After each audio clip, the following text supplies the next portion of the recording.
Assalamualaikum, hai semuanya. Kita berjumpa lagi di video reaction saya kali ini guys. Oke, semoga semua yang menonton video saya hari ini sehat selalu.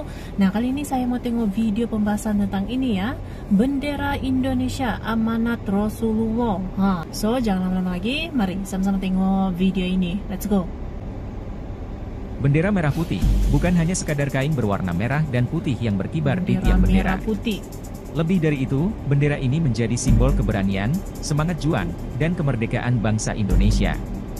Namun sedikit yang tahu bahwa bendera ini bukanlah ciptaan para pahlawan kemerdekaan Indonesia, melainkan warisan Nusantara yang telah ada sejak ribuan tahun yang lalu. Warisan Nusantara. Selain itu, bendera merah putih juga memiliki nilai religius yang kuat, terkait dengan amanat Rasulullah yang disampaikan melalui tokoh agama dan habaib di Indonesia. Warisan Nusantara.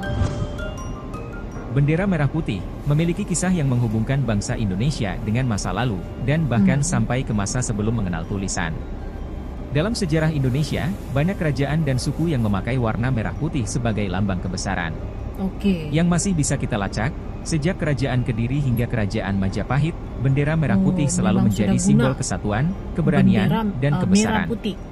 Bahkan, bendera Majapahit masih digunakan sebagai ular-ular perang Angkatan Laut Indonesia hingga kini. Salah satu contoh bendera yang menggunakan warna merah putih sebagai lambangnya adalah bendera perang Sisingamangaraja IX dari Tanah Batak.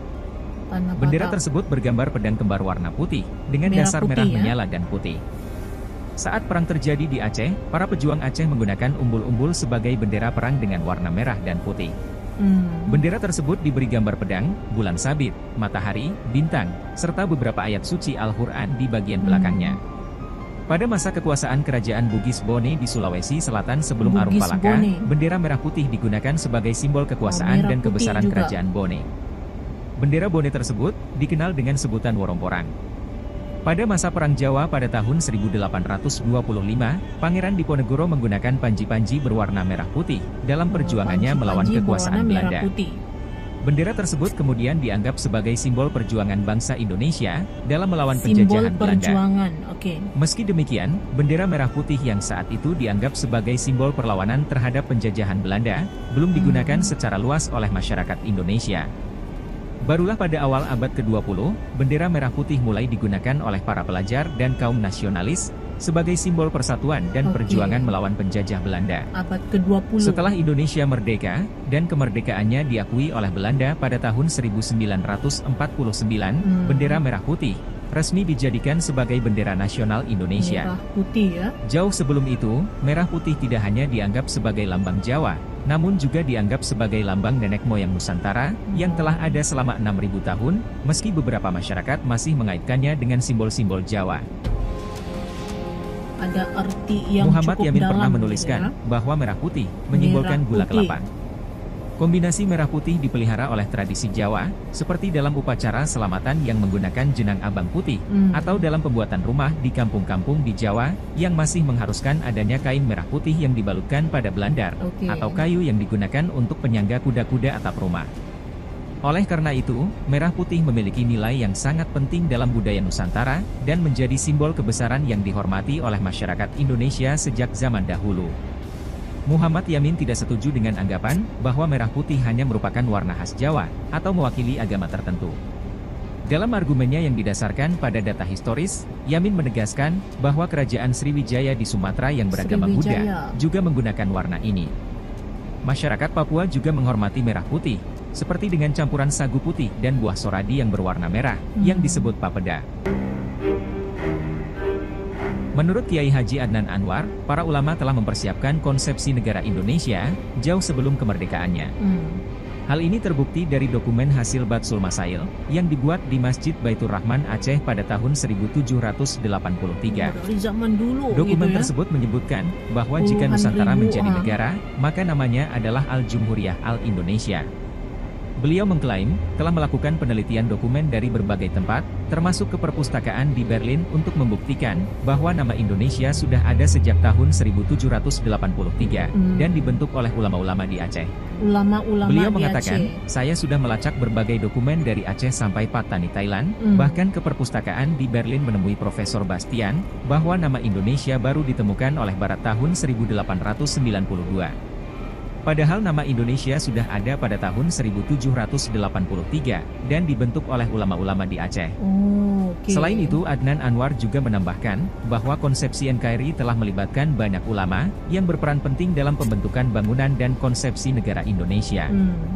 Hal ini dibuktikan oleh mimpi yang dialami oleh Habib Idrus Salim Al-Jufri, seorang guru agama yang dihormati oleh masyarakat Indonesia. Dalam mimpi tersebut, Nabi Muhammad menyampaikan bahwa bendera Indonesia merdeka akan berwarna merah putih. Beliau mengatakan, Habib Idrus Salim Al-Jufri, pendiri Al-Khairat di Kota Palu yang juga adik kelas Mbah Hashim Asy'ari pernah mengatakan bahwa beliau pernah bermimpi Nabi Muhammad, dan pesan dalam mimpi itu adalah, nanti kalau Indonesia merdeka, benderanya adalah merah putih. Hal ini menunjukkan bahwa selain menjadi simbol persatuan dan kesatuan bangsa Indonesia dalam membangun negara yang lebih baik, bendera merah putih juga memiliki makna religius, dan telah sampai kepada Nabi Muhammad. Muktamar NU tahun 1937 juga memperlihatkan kesetiaan para ulama terhadap NKRI. Hal ini dapat dilihat dari usulan Mbah Hashim Asy'ari dan didasarkan atas pesan Habib Idrus Salim Al-Jufri bahwa bendera Indonesia haruslah berwarna merah putih dan dipimpin oleh Soekarno. Selain itu, ulama-ulama Indonesia juga menunjukkan rasa cinta mereka terhadap NKRI yang sangat besar. Mbah Hashim Asy'ari sendiri seringkali menangis ketika menyanyikan lagu Indonesia Raya. Selain itu, pencipta lagu Padamu Negeri juga merupakan seorang habib atau ulama. Hal ini menunjukkan betapa kuatnya semangat nasionalisme yang dipegang oleh para ulama Nusantara. Diketahui juga, Guru Tua Habib Idrus memiliki rasa cinta yang besar terhadap bangsa Indonesia. Hal ini dapat dilihat dari karyanya berupa syair yang ia ciptakan dalam rangka menyambut proklamasi kemerdekaan Indonesia. Dalam salah satu syairnya, Habib Idrus menyatakan kegembiraannya atas kemerdekaan Indonesia dengan menggunakan bahasa yang indah dan puitis. Salah satu syairnya tentang Indonesia adalah sebagai berikut. Sungguh, hari kebangkitannya ialah hari kebanggaan orang-orang tua dan anak-anak memuliakannya. Bendera kemuliaan berkibar di angkasa, hijau daratan dan gunung-gunungnya. Tiap tahun hari itu menjadi peringatan, muncul rasa syukur dan pujian-pujian padanya. Wahai Soekarno, telah kau jadikan hidup kami bahagia, dengan obat dirimu, hilang sudah penyakit kami. Wahai Presiden yang penuh berkah bagi kami, engkau hari ini laksana kimia bagi masyarakat. Dengan perantara pena dan politikmu, kau unggul, telah datang berita engkau menang dengannya. Jangan hiraukan jiwa dan anak-anak, demi tanah air, alangkah indahnya tebusan itu. Pasti kau jumpai dari rakyat kepercayaan, dan kepatuhan pada apa yang diucapkan para pemimpin. Makmurkan untuk negara pembangunan material dan spiritual, buktikan pada masyarakat bahwa kau mampu. Semoga Allah membantu kekuasaanmu dan mencegahmu dari kejahatan yang direncanakan musuh-musuh. Kecintaan para ulama pasti gitu ya. Kemudian lirik lagu Hari Merdeka, yang menjadi simbol perjuangan kemerdekaan Indonesia dan selalu dinyanyikan pada setiap peringatan hari ulang tahun kemerdekaan Republik Indonesia, komponisnya adalah Haji Mutahar. Namun, tidak banyak yang mengetahui bahwa Haji Mutahar adalah seorang sayyid atau habaib yang memiliki nasab yang bersambung hingga ke Nabi Muhammad. Haji Mutahar memiliki nama lengkap Sayyid Muhammad Hussein bin Salim bin Ahmad bin Salim bin Ahmad Al-Mutahar. Sebagai seorang komponis dan sayyid, Haji Mutahar telah memberikan kontribusi besar dalam upaya mempertahankan nasionalisme dan persatuan Indonesia. Kemudian ada Habib Ali Kuitang, seorang ulama yang memiliki pengaruh besar dalam menentukan tanggal dan waktu proklamasi kemerdekaan Republik Indonesia. Petua beliau menjadi motivasi bagi para pendiri bangsa untuk mengambil keputusan-keputusan besar yang penuh resiko. Menurut Ketua Umum Robitoh Alawiyah Habib Zain bin Umar Sumaid, Presiden Soekarno bahkan sebelum memproklamasikan kemerdekaan Indonesia, terlebih dulu menemui Habib Ali Kuitang untuk meminta pendapat mengenai tanggal dan waktu yang tepat untuk membacakan proklamasi. Akhirnya, Habib Ali Kuitang menentukan agar proklamasi dibacakan pada 17 Agustus 1945 dan bertepatan dengan 9 Ramadan. proklamasi. Oleh karena ya. itu, jika ada yang berusaha untuk mengganti Indonesia dengan negara Islam atau khilafah, apalagi membawa simbol-simbol Arab jahiliyah, maka dapat dikatakan bahwa mereka tidak mempelajari sejarah dan mengingkari perjuangan dari para ulama-ulama dan habaib di Nusantara. Kita harus mendukung kesatuan NKRI atas dasar cinta kepada ulama yang hanif, dan menolak orang-orang yang hanya teriak-teriak tentang khilafah berdasarkan hawa nafsunya, apalagi yang menganggap negara republik adalah bid'ah. Mari kita jaga persatuan dan kesatuan bangsa Indonesia, dengan mengedepankan kearifan lokal dan nilai-nilai yang luhur, bukan sekonyong-konyong mengimpor tradisi Arab, lalu mengkafirkan budaya lokal. Oke guys, jadilah dia video pembahasannya itu. Jadi bendera merah putih mempunyai arti yang sangat besar gitu ya bagi bangsa Indonesia Nusantara. Dan katanya itu ada mimpi ya, mimpi bertemu dengan Nabi Muhammad kalau Indonesia merdeka nantinya tuh warna benderanya tuh harus merah putih.